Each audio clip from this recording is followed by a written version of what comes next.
BSL मान रही है, सरकार मान रही है, तो हमारे मानने नहीं मानने से क्या फर्क पड़ता है? अगर सरकार मान रही है तो हम भी मान रहे हैं। जब बीएसएल मैनेजमेंट मान रही है कि ये मेरा अतिक्रमण में है, तब ना नोटिस लगा है। बिना अतिक्रमण का तो नोटिस नहीं लगा होगा।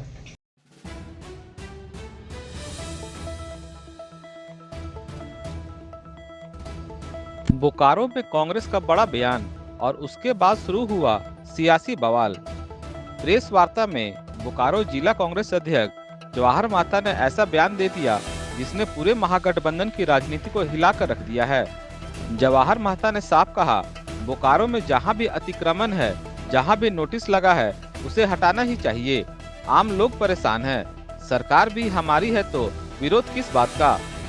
लेकिन बस यहीं से शुरू होती है कहानी और दिलचस्प। बोकारो के दुंदीबाग हटिया में कुछ दिन पहले एक बैठक हुई। बैठक में कई राजनीतिक दलों के लोग शामिल हुए, विरोध भी हुआ, सवाल भी उठे और अब महागठबंधन के अंदर की अनबन खुलकर सामने आने लगी है। लेकिन असली तूफान यहीं से उठता है, क्योंकि बोकारो के ही दुंदीबाग हटिया इलाके में कुछ दिन पहले सर्वदलीय बैठक हुई, जिसमें शामिल हुए आरजेडी के अवधेश यादव, जेएमएम के मंटू यादव और मजे की बात, बैठक का आयोजन किया था भाजपा के अवधेश यादव ने।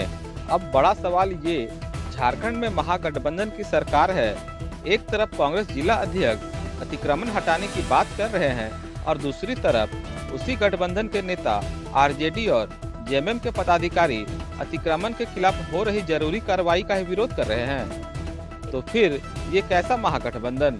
क्या भीतर ही भीतर सबकी लाइन अलग अलग चल रही है और विवाद यही खत्म नहीं होता? जवाहर महता का दावा, बैठक में कांग्रेस के कुछ पदाधिकारी इसलिए गए क्योंकि उनकी दुकानें थी। ठीक है, लेकिन सवाल ये भी उठता है कि क्या मंटू यादव और अवधेश यादव की भी दुकानें थी? अगर नहीं तो फिर वो वहां किस लिए पहुंचे? किसके दबाव में, किसके समर्थन में और किस मकसद से? और सबसे बड़ा ट्विस्ट, कांग्रेस लगातार बीजेपी पर ठगबंधन का आरोप लगाती है। तो फिर भाजपा द्वारा आयोजित बैठक में महागठबंधन के इन नेताओं की मौजूदगी आखिर कितनी उचित है? क्या यह महागठबंधन भीतर से टूट रहा है या फिर अतिक्रमण मुद्दा सिर्फ राजनीति का नया मंच बन चुका है? क्या महागठबंधन पहले अपने घर को संभालेगा या बोकारो को? सवाल बहुत है, जवाब का इंतजार बोकारो की जनता कर रही है।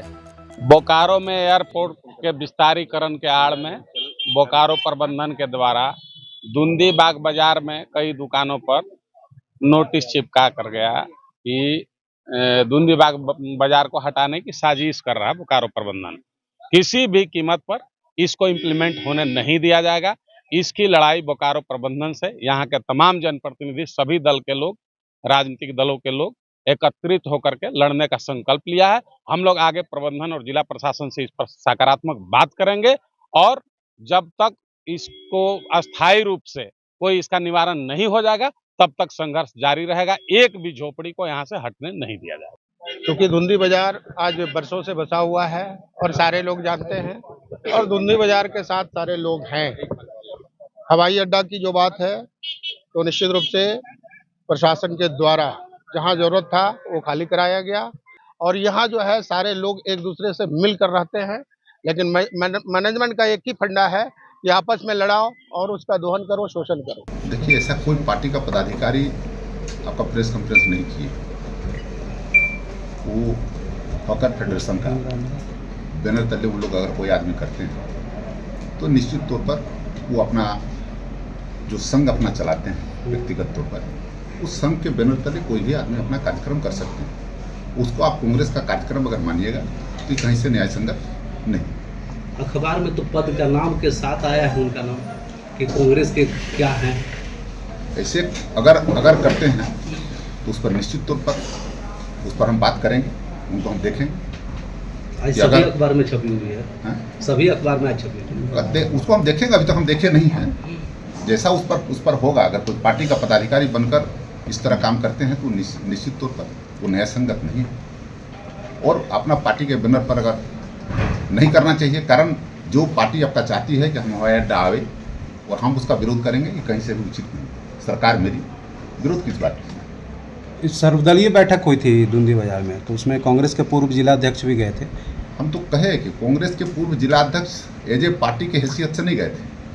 वह आदमी का वहाँ उसमें भी संलिप्त हैं, उनका भी घर पर आपका नोटिस लगा हुआ है। अपना घर रक्षा करने के लिए अगर कोई व्यक्ति जाते हैं तो उसको कांग्रेस की पदाधिकारी हैसियत से नहीं देखनी चाहिए। अतिक्रमण को लेकर के कांग्रेस का क्या स्टैंड है बोकारो में? अतिक्रमण निश्चित तौर पर अतिक्रमण हटना चाहिए। जो आम पब्लिक को पर डे अगर कहीं से दिक्कत होती है और जिसके चलते आम लोग रोज परेशानी झेलते हो, कुछ 10-20 व्यक्ति के चलते, तो उस पर तो निश्चित तौर पर कार्रवाई होना ही चाहिए। धुंधी बाग को आप अतिक्रमण मानते हैं कि नहीं? अब जब बीएसएल मान रही है, सरकार मान रही है, तो हमारे मानने नहीं मानने से क्या फर्क पड़ता है? अगर सरकार मान रही है तो हम भी मान रहे हैं। जब बीएसएल मैनेजमेंट मान रही है कि ये मेरा अतिक्रमण में है, तब ना नोटिस लगा है। बिना अतिक्रमण का तो नोटिस नहीं लगा होगा। आप अगर कहीं घर बना के हैं, कोई मान लीजिए हमारे पत्रकार महोदय, तो क्या आप लोग घर पर नोटिस लगी है क्या? नहीं लगी है। तो नहीं लगी है तो जहां है, अनर्गल है, अनऑथराइज है, उस पर नोटिस लगा है। पार्टी चाहती है कि अतिक्रमण मुक्त हो के जहाज उड़े बोकारो से, एकदम उड़े। जो पूरी क्षेत्र की जनता की, पूरी बोकारो जिला की जनता की, पूरी झारखंड की जनता की, सब लोग चाहते हैं, हमारे यहाँ जनप्रतिनिधि भी चाहते हैं कि हवाई अड्डा का शुरुआत हो। उससे जो भी संबंधित लोग हैं, उस लोग को धीरे धीरे अपना कर रही है, प्रशासन उस पर लगी हुई है।